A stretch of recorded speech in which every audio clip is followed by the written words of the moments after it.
ಮೀಸಲಾತಿ ಮತ್ತು ಸಹಾಯಧನ ಕೊಡ್ತಾರೆ ಎಂಬುದನ್ನು ನಾನು ಈ ಒಂದು ವಿಡಿಯೋದಲ್ಲಿ ಮತ್ತು ಈ ಒಂದು ಕೃಷಿ ಭಾಗ್ಯ ಯೋಜನೆಯನ್ನು ನೋಡೋಣ. ನೋಡಿ ಪರಿಹಾರ ನೋಡಿದಾಗ ಕ್ಷೇತ್ರ ನಿರ್ಮಾಣ ಸಲುವಾಗಿ ಅಂದರೆ ಕ್ಷೇತ್ರ ನಿರ್ಮಾಣ ಅಂದ್ರೆ ಒಂದು ಗುಂಡಿ ತಳ್ಳಿ ಅದಕ್ಕಲ್ಲಿ ನೀರನ್ನು ಹಾಕಿ ಅದಕ್ಕೆ ಕ್ಷೇತ್ರ ನಿರ್ಮಾಣ ಒಂದು ಯೋಜನೆಯಲ್ಲಿ 80% ಜನರಲ್ ಕೆಟಗರಿದವರಿಗೆ OBCದವರಿಗೆ ಸಿಗ್ತದೆ 80%. ಮತ್ತು ಪರಿಶಿಷ್ಟ ಜಾತಿ ಮತ್ತು ಪರಿಶಿಷ್ಟ ಪಂಗಡದವ್ರಿಗೆ ಸಹಾಯಧನ ನೋಡಿದಾಗ 90% ಅವ್ರಿಗೆ ಸಿಗ್ತದೆ. ಮತ್ತು ನೀರು ಸಂಗ್ರಹಣಾ ರಚನೆ ಯೋಜನೆ ಅಂತ ಬರ್ತದೆ. ಈ ನೀರು ಸಂಗ್ರಹ ರಚನೆ ಅಂದರೆ ನೀರನ್ನು ಸಂರಕ್ಷಣೆ ಮಾಡಿಕೊಂಡು ಅದರಿಂದ ನೀವು ಉಪಯೋಗ ಮಾಡ್ಕೊಳ್ಳಿ, ಅದಕ್ಕೆ ಸಲುವಾಗಿ 80% ಮೀಸಲಾತಿ ಸಿಗ್ತದೆ, ಇದು ಸಹಾಯಧನ ಸಿಗ್ತದೆ. ಮತ್ತು ಪರಿಶಿಷ್ಟ ಜಾತಿ ಮತ್ತು ಪರಿಶಿಷ್ಟ ಪಂಗಡದವರಿಗೆ 90% ಸಿಗ್ತದೆ. ಮತ್ತು ನೀರು ಇಲಾಖೆ ಅಂದರೆ ನೀರು ಇಂಗದ ಗುಂಡಿಯನ್ನು ತೋಡಿಕೊಂಡು ಅದರಿಂದ ಸಂರಕ್ಷಣೆ ಮಾಡಿಕೊಂಡು ನೀವು ಯೋಜನೆಯನ್ನು ಬಳಕೆ ಮಾಡ್ಕೋಬೋದು, ಅದರಲ್ಲಿ ಕೂಡ 80% ಸಹಾಯಧನ ಸಿಗ್ತದೆ. ಮತ್ತು 90% ಪರಿಶಿಷ್ಟ ಜಾತಿ ಪರಿಶಿಷ್ಟ ಪಂಗಡದವರಿಗೆ ಸಹಾಯಧನ ಸಿಗ್ತಕ್ಕಂಥದ್ದು.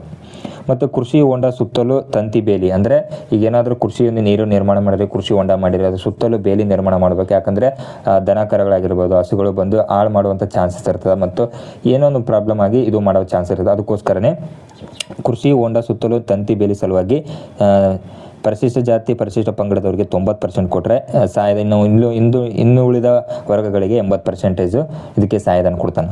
ಇನ್ನು ಕೃಷಿ ಹೊಂಡ ನೀರು ಎತ್ತಲು ಡೀಸೆಲ್ ಮತ್ತು ಸೋಲಾರ್ ಪಂಪ್ ಸೆಟ್ ಸಲುವಾಗಿ ಇದಕ್ಕೆ ಕೂಡ ಸಹಾಯಧನ ಅದ.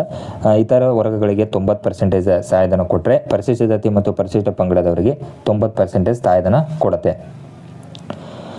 ನೀರು ಬೆಳೆ ಹಾಯಿಸಲು ಸೂಕ್ತ ತಂತು ಹಾಗೂ ಹನಿ ನೀರಾವರಿ ಯೋಜನೆಗೆ 90% ಯೋಜನೆ ಅಂದರೆ ಈ ಹನಿ ನೀರಾವರಿ ಯೋಜನೆಗಳು ಕೇಳಿರ್ಬೋದು. ಈ ಪಂಪ್ ಸೆಟ್ಗಳು ಹಾಕಿರ್ತಾರೆ, ಆ ಪಂಪ್ ಸೆಟ್ಟಲ್ಲಿ ಹನಿ ನೀರಾವರಿ ಚಿಮ್ತಾ ಇರ್ತದೆ ಬೆಳೆಗಳಿಗೆ, ಅಲ್ಲಿ ಕೂಡ 90% ಪರಿಶಿಷ್ಟ ಜಾತಿ ಪರಿಶಿಷ್ಟ ಪಂಗಡದವರು ಕೊಟ್ಟರೆ ಇನ್ನುಳಿದ ವರ್ಗಗಳಿಗೆ 80% ಮೀಸಲಾತಿ ಒದಗಿಸ್ಕೊಡ್ತಾನೆ. ಮತ್ತು ಇದು ಅಷ್ಟು ಕೃಷಿ ಭಾಗ್ಯದಲ್ಲಿ ಬರುವಂಥ ಈ ಯೋಜನೆಗಳಾಗಿರೋದ್ರಿಂದ ಈ ಎಲ್ಲ ಯೋಜನೆಗಳು ಆಗಿರ್ತವೆ. ನಾನು ವಿಡಿಯೋ ಕೊನೆಯಲ್ಲಿ ಇದಕ್ಕೆ ಹೆಂಗೆ ಅಪ್ಲೈ ಮಾಡಬೇಕು ಮತ್ತು ಇದಕ್ಕೆ ಅಪ್ಲೈ ಮಾಡಲು ಏನೇನು ದಾಖಲಾತಿ ಬೇಕು ವಿಡಿಯೋ ಕೊನೆಯಲ್ಲಿ ಹೇಳ್ತೀನಿ. ನಾನು ಇವತ್ತು ತಿಳಿಸ್ಕೊಡ್ತಕ್ಕಂಥದ್ದು 2 ಯೋಜನೆಗಳಾಗಿರ್ತಕ್ಕಂಥದ್ದು. ಈಗ ಆಲ್ರೆಡಿ ಒಂದು ಯೋಜನೆ ಮುಗೀತು, ಇನ್ನು 2ನೇ ಯೋಜನೆ ಬಂದ ಕೃಷಿ ಯಾಂತ್ರೀಕರಣ ಯೋಜನೆ ಅಂದ್ರೆ SMAM ಅಂತಂದರ್ಥ. ಅಂದರೆ ಇದರ ಉದ್ದೇಶ ಏನಪ್ಪ ಅಂದ್ರೆ ರೈತರು ಕೃಷಿಯನ್ನು ಪ್ರೋತ್ಸಾಹನ ಆಗಿ ರೈತರಿಗೆ ಕೃಷಿ ಮಾಡಲು ಯಂತ್ರೋಪಕರಣಗಳನ್ನು ಖರೀದಿ ಮಾಡಲು ಸರ್ಕಾರದಿಂದ ಕೆಲವೊಂದು ಸಹಾಯಧನಗಳನ್ನು ಕೂಡ ರೈತರಿಗೆ ನೇರವಾಗಿ DBT ಮೂಲಕ ಮತ್ತು ಕೆಲವೊಂದು ಅಧಿಕಾರಿಗಳ ಮೂಲಕ ಕೂಡ ತಂದು ಅವರಿಗೆ ಸಹಾಯಧನ ಒದಗಿಸ್ತಕ್ಕಂಥ ಯೋಜನೆ ಆಗಿರ್ತಕ್ಕಂಥ. ಇದರಲ್ಲಿ ಈ ಕೃಷಿ ಯಾಂತ್ರೀಕರಣ ಯೋಜನೆಯಲ್ಲಿ ಸಾಮಾನ್ಯ ವರ್ಗದವರಿಗೆ 50% ಸಹಾಯಧನ ಬರುತ್ತೆ ಮತ್ತು SC STದವರಿಗೆ 90% ಅಂದರೆ ಗರಿಷ್ಠ 1 ಲಕ್ಷ ರೂಪಾಯಿ ಇರುತ್ತೆ. ಮತ್ತು ಯಾವ್ಯಾವ ಉಳುಮೆ ನೋಡಿದಾಗ ಈ ಒಂದು ಯೋಜನೆ ಇರೋದ್ರಿಂದ ಉಳುಮೆಯಿಂದ ಕೊಯ್ಲಿನವರೆಗೆ ಅವಶ್ಯಕವಿರುವ ಉಪಕರಣಗಳು ಅಂದರೆ ನೀವೇನಾದರೂ ಹೊಲ